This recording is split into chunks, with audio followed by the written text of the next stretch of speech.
Hi, everyone. Good morning and welcome to Going Virtual with Interiors by Stephen G, a webinar series where we discuss all things real estate, project developments, and interior design from different panelists and their take on what's in store for the future. My name is Sierra, and today I'm sitting with Stephen G, president of Interiors by Stephen G, along with Alex Shuford and Moreno Modolo. Alex, welcome and thank you for joining us. Thank you. Alex is the CEO for Century Furniture, a high-end furniture company that manufactures and produces its own furniture. I'd also like to introduce and welcome Moreno Modolo. Moreno is the founder and CEO of CD Italia. CD Italia is an importer of high-end luxury Italian brands here in the US. Welcome and thank you for joining us today. Thank you, Sarah. If any of My our pleasure. viewers have any questions, feel free to ask it in the Q&A box and we'll be answering them towards the end of the webinar. So let's get started. Stephen, did you want to begin or do you want me to start? Well, for me, Century Furniture, I am about to enter my 46th year in the furniture industry and design world. And Century Furniture has for sure been a household name in the world of furniture, not only here in the United States, but abroad. So I'm honored to have our guest. And from the other side of the world, from Italy, I'm also honored to have our second guest that you've already introduced, who we do a tremendous amount of business with and continue to year after year based on design and quality. So gentlemen, let me start with the United States. Don't take offense. I understand in our earlier conversation, Century Furniture as of Monday of this week has reopened all of their facilities, which I think is 7, am I correct? That's correct. Yeah. Right. And you're operational and you're manufacturing. That's right. We sure are. It's been an adventure. I'll tell everybody this list. We were shut down for 3 weeks. So the Century factories, the Hickory Chair factory, and the Hancock and Moore factories, and starting back up is no picnic. It's these new times are requiring a real critical review of your procedures and protocols. We've got everyone wearing masks. I just took mine off for the talk here, but everyone's getting their temperature checked every morning, which we log in. 6 feet of distance between every work area. We've got sanitation stations you practically trip over and walking through a facility. And if you don't stop when you walk past one to sanitize your hands, we admonish you on the spot. And our people felt pretty good about it. We've had a little bit of absenteeism, but nothing near what we thought it might be. Frankly, I would say all of our associates were anxious to get back to work, not necessarily to make furniture, but so that they could reconnect with their community, reconnect with the people they like to be around. So broadly, very positive. But when you shut a factory or a facility, set of facilities down like this, they shut down in a hard way. And when you crank it back up, it takes a couple of days to get the gears to resync. I think we made furniture on Monday. I'm not positive.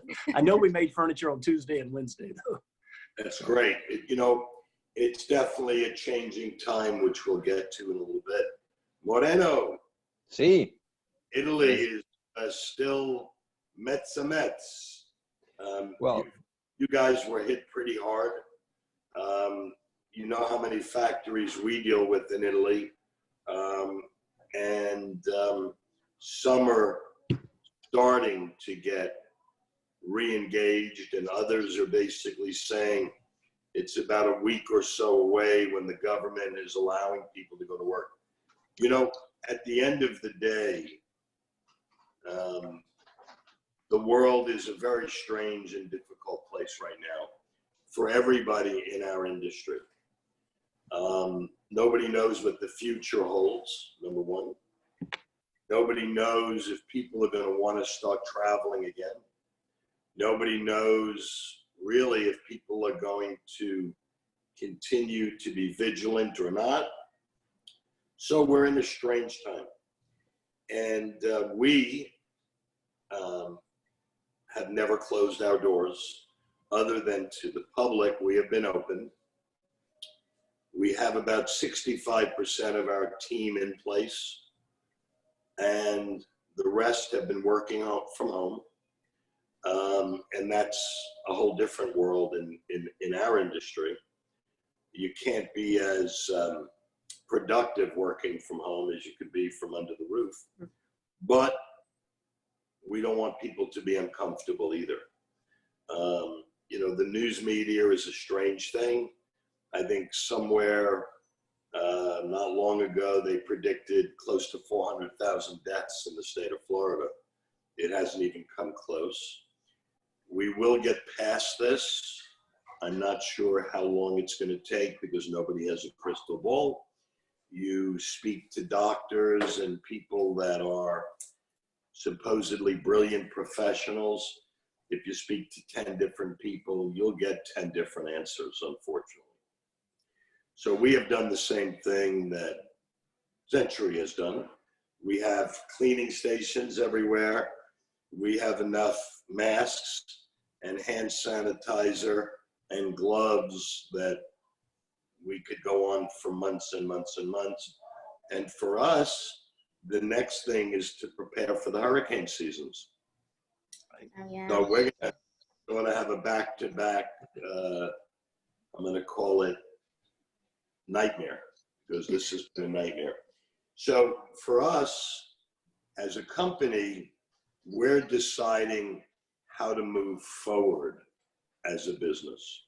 We're deciding on the next move to make because you can't sit back and be complacent. We have had, for the first time in our careers, Zoom presentations of people's new homes, new condominiums. And surprisingly enough, they've gone extremely well, better than I could ever have imagined. We had one yesterday, and it was just spot on. So, new world, new thinking. So, Moreno, See. Italy got hit hard. We know that. Yeah, but you know, it's typical from Italians. There is a great desire, not just to go back to work, but to do things, 10 times better. We talk to our friends and partners in Italy 5 times a day. They, like I said to Alex early today, from day one, none of them wanted to play defense. We all started to, throw our ideas. There's definitely, although it sounds like not nice to say, but there's some upsides in these situations, and we're trying to not to miss none of them. Italians are great, sometimes in situations like this to come up with great ideas with, not just with design, but they are all following our directions to implement a better way to serve our market here. Most of them agreed to increase our inventory here in the US to facilitate lead times, and that's a great thing. Financially, it's an effort. We understand that, and we are very pleased that our partners in Italy agreed to help us with inventory. I think that will be one of the keys going forward, especially for the remainder of 2020. Right. So we will be bringing in, as soon as they reopen, we have 2 full containers of stools and chairs coming in. We'll be adding more product, more beds, more sofas. So it's true, Italy has been hit really bad, especially Milan. And like you said, Stephen, media is really not helping. They portrayed a country that is kind of collapsing, which is not true. Most of our factories are located in other manufacturing districts, like in the Northeast or in the South. Some factories are in the Milano region, and all our friends and families are, thank God, they are good. They, like you said, there's a decree. They had to enforce a decree that they cannot reopen officially. They are all allowed to go to the factory and ship product that is ready. Some of them got special permits. Like we have a factory that is doing a huge contract in the Middle East, and they were allowed by the local county to finish that project. So like you said, the media is really not helping. You know, they really portraying something that is not real, although there's a lot of that in the Milano area. But like I said, we are all looking forward to May 4th. We are transitioning right now. From today's the 23rd, we are transitioning. So they kind of work from home or from the factory at different times of the day. So I think from our standpoint, we're happy that, and we are ready to restart. We don't have either the crystal ball, so the rest of 2020 will be really challenging. But we are glad we're working with very, with strong company from a financial standpoint, and that helps. So we are also financially strong, and we try to make the right decision right now. So this is definitely the time when we want to, like another upside, we cut a lot of unnecessary costs. I went through my bills, it sounds, interesting, but I went through my bills and I was paying for a lot of services I was not using in the company. So when do we all have time to go through costs? We always try, to think of ways to increase the revenue. But, a guy once told me that the first, way to push revenue is to cut unnecessary costs because it's easier than increasing sales. So, we're trying to learn from the situation. Right. It gave you the time to follow up. At the end of the day, the secret to overhead is your overhead. At the end of the day, you got to look at things. We've been blessed here. I haven't let an employee go, which I'm proud to say. Alex, Century has got to have a direction for the changing world. Whether it's going to be different marketing strategy, whether it's going to be online, whether it's going to be something that you've never done in the history of the company. Give me a little insight as to where you're going with a direction of a monster company. Well, and you're right. I think coming out of this crisis, everybody's old playbook is getting tossed out. And just over the last week, our team here has been talking about moving from playing defense to playing offense. For the first 3-4 weeks of this crisis, every company played defense. What do we have to do to get shut down? What do we have to do to abide by these new protocols? What do we have to do to conserve cash? What do we have to do to survive? And just over the last few days, we've started to look over the horizon and say, after the recovery, right? Because first, everybody's got to reopen. And then we got to go through a period of recovery, which will take months. It could take half a year.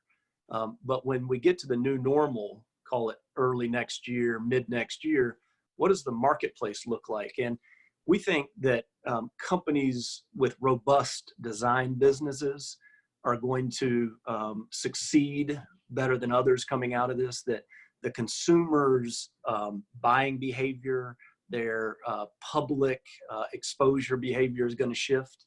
You're not going to be as comfortable walking into a crowded restaurant.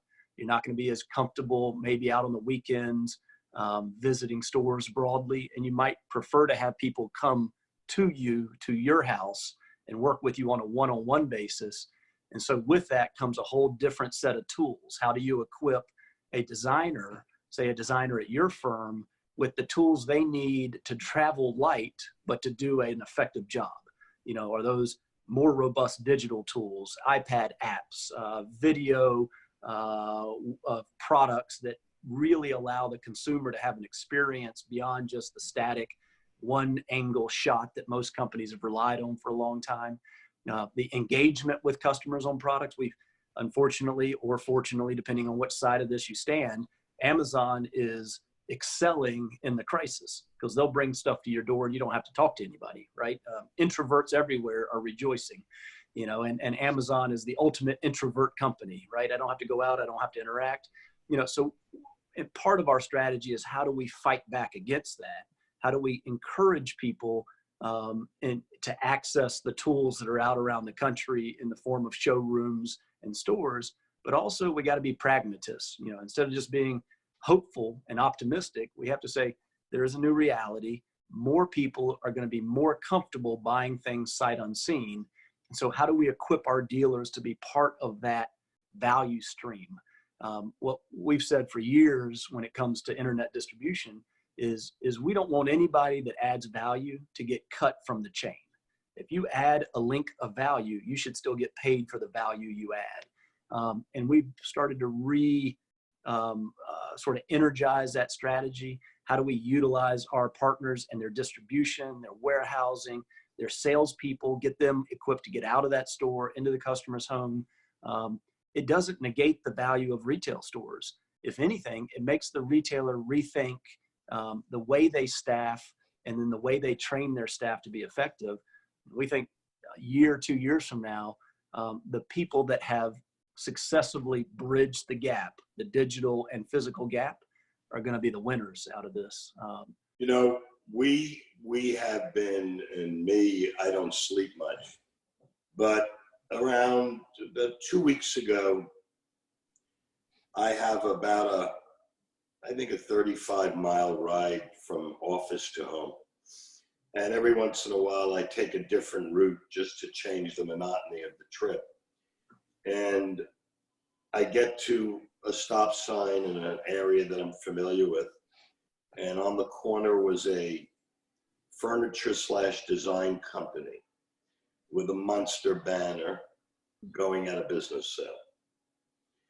I then head south on Biscayne Boulevard, and I look to the right, and there was another freestanding showroom. And it was like overnight, the building was empty, and there's a for lease sign up. A week ago, we placed an order with a company that I know my entire life in the industry, the rep called and said, "Steve, you've been a good client for many years. Don't wait for any paperwork. They're out of business nationally." And I was absolutely floored. But I do not believe that all of these people were out of business because of the virus. A national company doesn't go out of business overnight. A furniture store doesn't go out of business overnight, because let's face it, this has been 4 weeks, 5 weeks. Right. And then, as crazy as this sounds, a bagel place and a delicatessen that I have gone to probably 45 years, give or take, out of the clear blue. I drove up 2 days prior, I was there. And I was on the way to the office, and they open at 6 a.m. I figured I'd pick up breakfast for the staff. Totally shut down, out of business. I believe in our world, like in many businesses, I wouldn't want to be a retailer today, that's for sure. I wouldn't want to be in the clothing business today. I wouldn't want to be in the shoe business.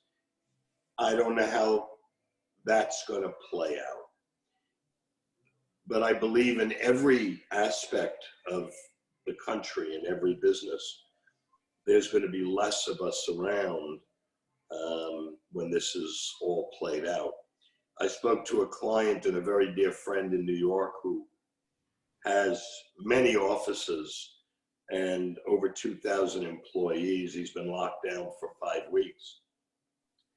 And I said, "How you doing?" He said, "You know, this is a real eye-opener, as it has been for everybody."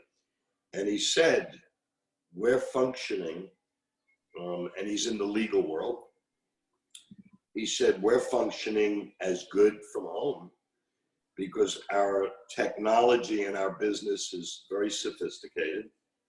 And he said, "It's going to give us a lot to think about because we're paying exorbitant rents in New York for office space that now we realize we really don't need it all." So unfortunately, everybody in every aspect of the business world, you know, maybe not an Amazon, I get it, but everybody's going to be affected. We feel we're blessed. We've built a bit of a name and a bit of a brand of the company. And our clientele is basically the upper 3% of the world. And we feel that they are not going to stop living their lives because of the pandemic. I notice more and more cars on the highway every morning when I come to work, compared to 2.5, 3 weeks ago. I wouldn't want to be the president of the United States today, that's for sure, at any price. The man is taking, just being beat up. And who knows what the right moves are. But we're in such a deep recession right now. And we all know the next verbiage that comes from that could be a catastrophic. So thank God the government has helped the little guy, maybe not as much as they want. This stimulus package for small businesses has truly been a godsend to anybody and everybody, no matter how much or how big the money is they receive. So again, we believe that it is definitively a changing world. We will never, I don't believe, see business as the norm that we're used to. We're thinking out of the box. My team with Sierra and Lisa, we are going virtual with our Now by Stephen G showroom next week, where not only could you go in and tour 14 room settings, you could do a 360, you could zoom in. We're going to open it up for any questions that anybody wants. And then we're going to go live at least 1 or 2 days a week where they can actually speak to a designer. So that's something we've never done. So you have to come out of your shell that you've lived in for so long, or the expression, if it's not broken, don't fix it. Now it's not about fixing, it's going to be about survival. The client that buys furniture on an internet is not my client. I'm not a furniture store carrying something that you could find in 50 locations in a 10-mile radius. We offer something that people still want, and that is a service. So we, or I, as the ultimate decision maker and right or wrong, I'm not 100% comfortable with the next year, but I'm also not uncomfortable. To tell you that our numbers are as good as last year, which was the biggest year in the history of the company, no. I would never sit here and tell you that because somebody would say he's full of shit. At the end of the day, our numbers are down, but they're still strong. And we're still totally a debt-free firm, which gives us the staying power.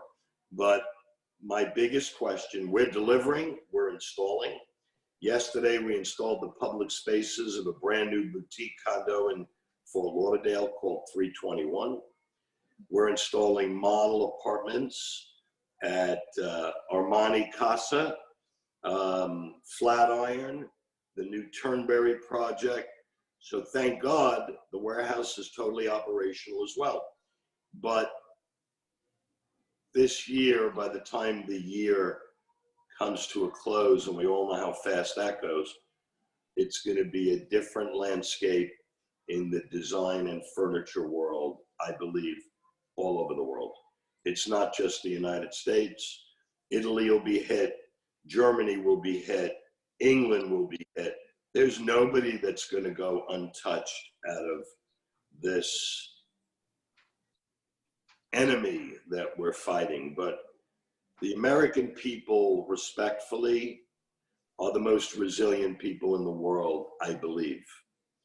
And the day of feeling sorry for ourselves, which many of us have been doing or wondering or worrying, has to come to an end. They're going to open up the country. They have no choice. If they kept this country closed another 60 days, I believe the next word out of everybody's mouth would be depression. So I think we're on the right path. I'm not a political person. I'm not looking to get into the political arena, but as a realist and somebody that, you know, grabs the bull by the horns and faces the situation, you cannot keep this country shut down. And as the president says, as crazy as this might sound, we're not built for this. Some of the factories I know have opened in Italy. I was very blessed and fortunate to get 65 pieces yesterday from a freight carrier from Milan. So, guys, the best that I could say is keep your mind clear. Sierra, you have questions for the group? Yes. This one is from Lisa. Paul, how are your family and friends doing in Italy right now? Well, they are from the Northeast, as I said, you know, they are from the grappa region, and they strongly believe that a shot of grappa every day will keep the virus away. So no, joking apart. What was that? Hang the garlic? It's grappa. It's like a schnapps, you know. It's a very, very strong liquor. It's 45 degrees or some. I'd like a bottle. Well, my mom, she's actually a wine tester, and obviously she's home now. She's locked in lockdown like my dad, but the family is good from that region. Like I said, you know, Milan is the most affected one. Thank God they are all good, old friends, old family. My grandma, she's 95. My kids now, they are taking, you know, school from home, and they call grandma every other day, and she's fine. She's complaining because she misses like her daily walk, you know, outside, and she's 95. She's like Queen Elizabeth, you know? Yeah. She's an islander. Yeah, Lisa said it's delicious. Grazie. Grazie. Alex, how are your family and friends doing in North Carolina? How's it going there? Yeah, I mean, everybody is sort of surviving it in different ways. My kids are also at home and doing homeschooling, and you know, there's a sort of a silver lining in all this, that you've got a lot more family time together. I have one child that was away at school, and having her back home for a couple of months where I never thought I'd have her home again has been a little silver lining for me. But I read an interesting That's post. not what she said, Alex. Yeah. That's not what she said. Yeah, we are starting to hit each other's nerves a little bit, no question. So it's interesting. You find rooms in your house that you've never used before, and everybody's going to their corner for a quiet time. But one of the things I think that is important for everybody is that, well, you know, and I read this post the other day I thought was really accurate, that we're all in the same storm together, but we're all in different boats. Because I've had multiple people say, well, you know, we're all in the same boat together. I say, well, no, we're all in different types of boats going through the same storm. And some people's boats are doing pretty well. And other people's boats are really struggling and foundering through this. And I think what I've tried to teach our kids through this is I want them to really understand what's happening. Because they weren't old enough in 08, 09 to see the last recession. Right. And I want them to learn compassion broadly out of this, because I think, like Stephen said, there are going to be a lot of companies that struggle. There are going to be a lot of families that struggle. There are going to be others that do fine, and some that excel, some where this crisis has been a boon to them. So everybody's going to have a different experience coming out of this. And the best thing we can do is just show compassion to the broadest group of people possible. So. You know, you talk about compassion. You know, as I watch the news, and I try not to as much as possible, I'm watching the lineup of cars all over the country for people that don't have food. Food banks. That to me is a scary thing. Yeah. So we contacted yesterday Neighbors for Neighbors, which is a group here in South Florida. And I went into a Kentucky Fried Chicken, and I said, how long will it take you to prepare 1,000 box lunches? And the woman looked at me, you know, like, yeah, sure, you're kidding, right? And I said, no, I don't need it today. I said, I just need to know how long, and I'll take the number one. The 2-piece chicken with the biscuit and the coleslaw and a drink. I said, but kill the drink. We can't transport 1,000 drinks. And I gave her my business card. An hour later, I got a call from the head of catering for Kentucky Fried Chicken, and they were kind enough to discount it a bit. It wasn't even what we were looking for. And now the person who's spearheading this for us, her name is Gigi Dubiak, and she's with a major group that owns about 7 or 8 radio stations, and she's got a call today to pick a date.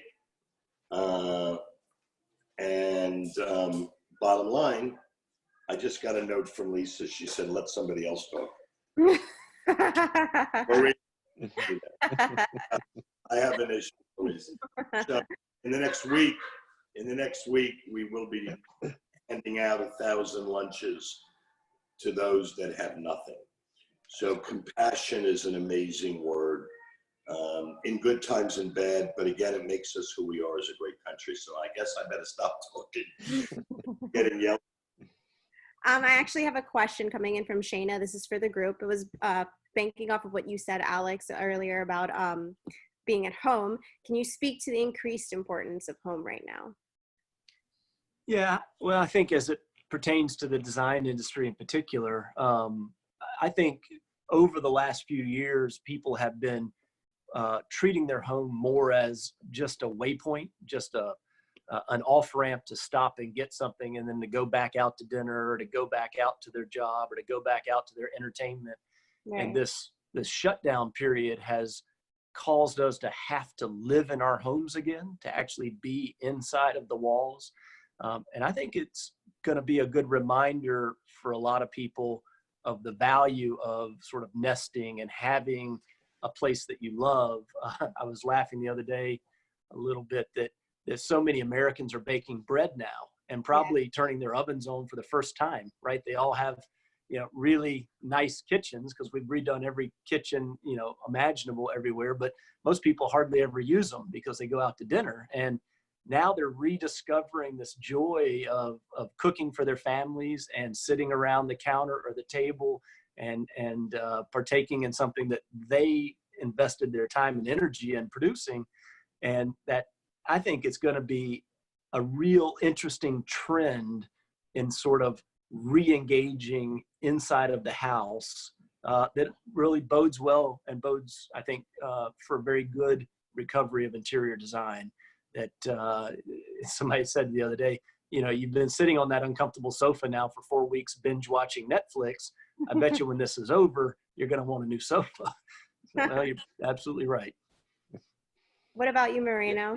Oh, that's true. I've been spending time home fixing things my wife has been asking for 2 years now. So I confirm that we all, I think we want to have a better looking home. And personally, I've always, liked the idea of having a place to use as, as a refugee. So I never let my house go like that. But I understand, for many people, it's a challenge. It's a money challenge also, to make a house look nice. Sometimes it takes just good personal taste, and sometimes it takes the help of a good designer. So it all depends, where you fit yourself. Some people is really good. They have a very good taste and they can do it perfect for themselves. Other people, they need help. So right. We are proud of offering a product, like the lines we bring in from Italy. I think it's great design for the value and great quality. And I think, speaking of the American market, this is what the American market really wants. They don't really, my opinion is, people here, they don't really want to pay an extra for the brand name. So that's why, we're really happy that we work with such a great company like Interiors by Stephen G, because you are the brand. You are the guys who put the nice package together. We just provide what then you put together. So I think we want to a different degree to live in a better house. Like I said, you know, you have great clients. Those are the people who probably are not struggling right now financially, and that will help, obviously. So, but again, you know, the product we bring in is great design, great value for what it is. But the magic is what is done by the designer, you know. So you take our product, you know, individually, maybe it means nothing, but when you put it together, you do the magic. So I also, you know, I check out your website, you know, or your Instagram. I saw the amazing projects that you do every day, and that's the magic we're looking for, you know. So at the end of the day, it's up to the human. And I think, going back to what we were saying about Amazon, we can all buy, you know, random product, you know, on Amazon and try to make it look nice. But at the end of the day, it's not happening like that. You know, you really need the people to do the job. And that's where, you know, I trust, you know, people like all of you and the other great designers in America will make the difference, you know. So I really trust the design world, the design society in North America. I was Moreno, just going to ask. Moreno, Oh. you mentioned a word, value. Alex, moving forward, do you believe and think that the American public moving forward is going to look at price before they look at product? Yeah, it's a good question. I think coming out of any recessionary environment, price becomes more of a factor. It did after the 08-09 recession, that people begin determining what aspects of their life, or in this case, what parts of a room are worth the extra money, and what areas or what items they're willing to settle on. You know, and people have different passions in their life. So for some people, they will spend a lot of money on a great car, but they'll live in a terrible house because the car is more important to them. And some people, it's, I'm going to dress at a very high level because clothes are important to me, but I'm not going to eat out and I'm not going to spend money in fancy restaurants. And in the home, it even gets down to, will I choose to spend more money on my sofa or my chair or my dining table, and less money on other areas because maybe I entertain a lot, and, you know, or do I not entertain at all? So I choose to spend more money in my bedroom because I want to live and sleep on a very comfortable mattress and have a beautiful bedroom because that's my place of respite. And I don't want to spend as much money in my living room because it's just my family and I watching television. And so I think coming out of a recession, it starts to crystallize those value decisions. Instead of buying nice stuff everywhere, maybe if you were, you know, in normal times, now you're having to choose. You know, it's so in my mind, value, of course, is what you get for your money. You know, a $10,000 piece of furniture, dining room table, can be an extreme value if it's incredibly well made with really fine materials, and it's probably worth $25,000 and you got a great deal on it. Meanwhile, a $1,500 dining room table could be of value if it is a wonderful example of its type, you know, and it serves the purpose and durable, et cetera. I've seen people spend very little money on a sofa that they replace every year because it's horribly uncomfortable and it wears out and the seams blow out. And you know, at the end of the day, you wonder if they've really saved any money, especially when they start to account for the amount of time it took for them to make that choice and to get that installed. And it's one of the reasons, just to dovetail on what we were talking about earlier. I run and own a furniture company, and I use a designer to do my own house just because I value the professional assistance in any major purchase I make. I don't do my own legal work. I don't do my own dentistry. I don't do my own surgery. And I'm sure not going to do my own design work. I'm going to hire a professional to make sure I don't make those mistakes, because mistakes in interior design are expensive, right? You go, gosh, we put this room together and we hate it, and now we got to go back to square one. But if I'd have had a designer who could talk to me and understand how I live and what I want, then the likelihood of me making a mistake would have been a lot lower. Just like doing my own legal work. I hate spending $750 an hour for a lawyer, but it's a whole lot cheaper than the $100,000 bill I would get by, messing up and ending up in jail. True. Moreno, I was actually going to ask, off of what we were talking about of finding that balance, that new normal now of kind of delving more into the technological side of things, do you find that you might have your CD Italia might be affected by that hugely, or how do you see yourself going into the future with technology? Well, I always welcome, new technology that, we can implement in our business. I strongly believe that we cannot, just use the same tools we were using even 1 year ago. As a matter of fact, we are putting online all our inventory. We're using new software platforms, and it's nice that most of them come really inexpensive. It's something that if you just have a little passion, to dig into the system, you can learn for yourself. Just to give you an example, I've become quite professional with Photoshop. And I'm really putting a lot of pictures on a white background just because I'm not getting this help from the factories. I don't really hold it against them because I know their focus is on the production and design. So when I go out and say, hey, why don't you send me this 100 pictures with a white background? They're like, oh, we got no time for this. So that's where we fit in. That's where me and my team here locally, where we need to use technology then to help the design work. So I really welcome the opportunity to learn new things, and it's going to change dramatically the way we do business. I also wanted to add a comment. Yeah, sorry, Steph. No, go ahead, Moreno. I just wanted to add a comment to what Alex was saying about quality and value. I personally think a good value, again, doesn't need to be a big brand. If it is, fine, but it's about value. And I definitely like, although, I want our clients to buy more and more in a way, but I think a nice quality product looks even better when it's sold. I'll give you an example. I have in my Italian house, I really collect a lot of product, and I have an obsession for church shoes. So now it's being like my 10th year. I've had the same shoes, and I'm sending them back to England just to redo the sole because I don't want the leather to look new. So I'm not getting a new pair of shoes. I'm redoing the sole. It's the same money as buying a new pair of shoes. So I'm still giving business to the company, to church company, but I'm keeping my old shirt. I'm just redoing the sole. So it's definitely, what you're saying is definitely true.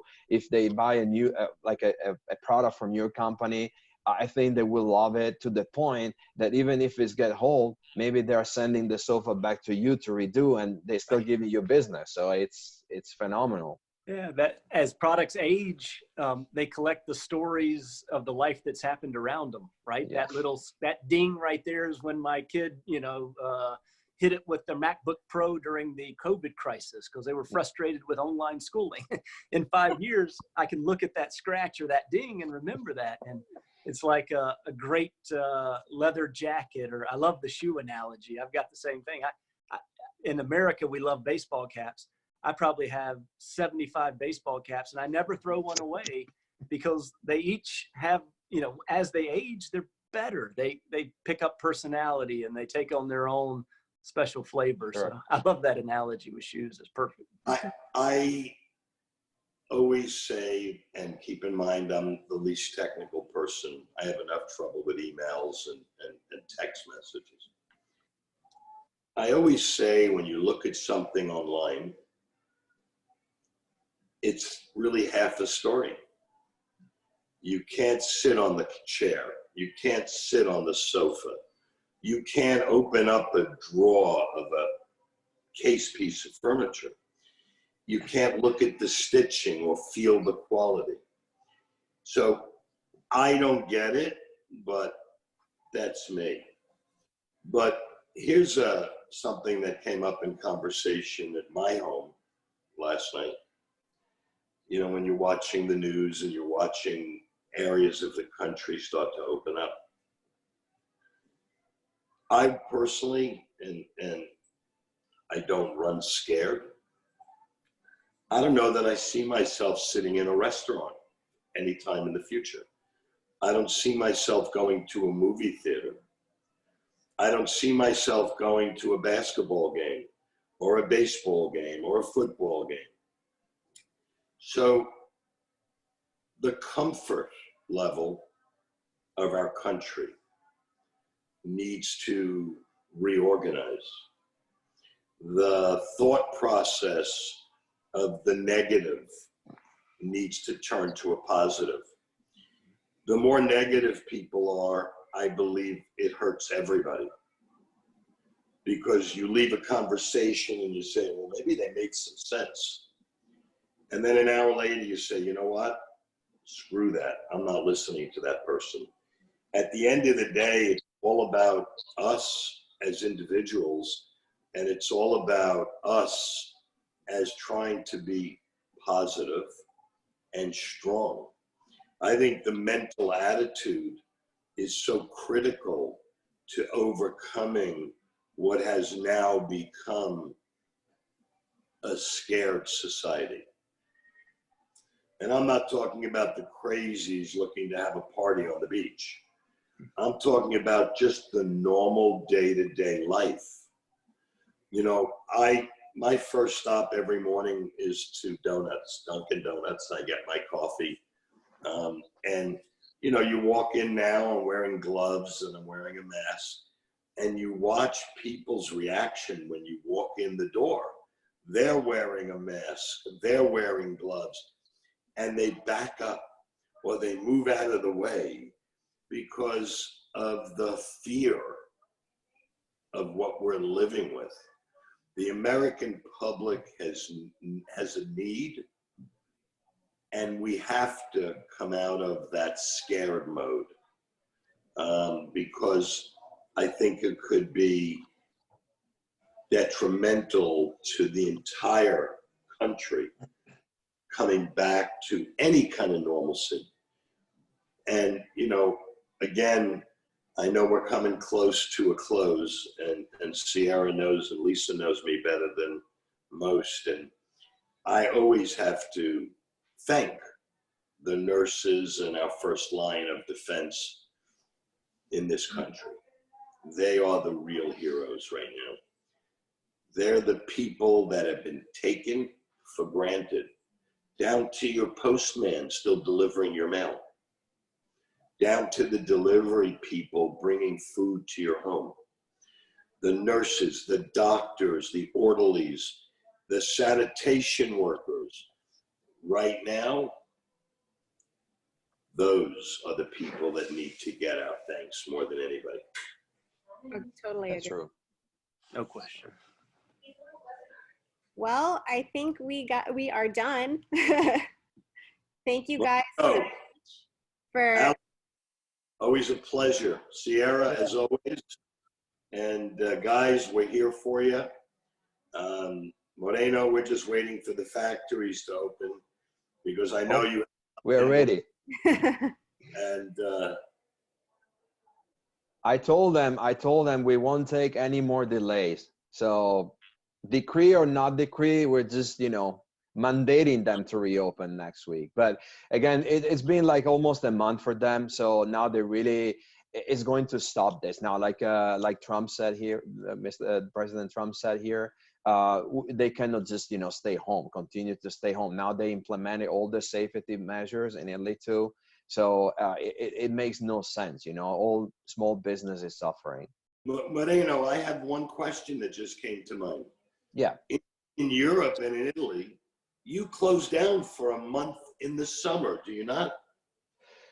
Well, typically that happens in Italy, but I don't really think it will happen this year. I was saying, you've been off, so that's like your vacation. I'm gonna move my family back to Italy and work myself if they're going to the beach. So don't worry, I will do that. Alex, what are your plans for the summer months coming up with the company? Yeah, we plan to operate all summer. Depending on our backlogs, we'll have various periods of slow time or not. You know, right now we see the summer probably being down 30 to 40%. Frankly, during the period that the country was closed, sales were off 75 to 80. we're fortunate, I'll find some wood to knock on, that we had a very healthy backlog. But now it's a question of managing that backlog as the country recovers. So we hope by the fall to be back up and running as close to normal as possible. But I think, as you said earlier, the reality is there's probably a 15 to 20% overhang that will be out there for the next 18 to 24 months. There's just too many industries that are fundamentally impacted. The travel industry, the cruise industry, the restaurant industry, and all of those business executives and owners are customers. And until they get back to normal, until, to your point, we're all comfortable going to a basketball game with 40,000 other people and sitting elbow to elbow, then the country's not healed yet. And we need to get to that point. So. Well, ladies and gentlemen, thank you for being with us today. Stay safe and speak to you soon. Thanks, guys. Thank you. Have a good one. Bye now. Ciao. Have a great day, everyone. Thank you, Sierra. Ciao. Bye.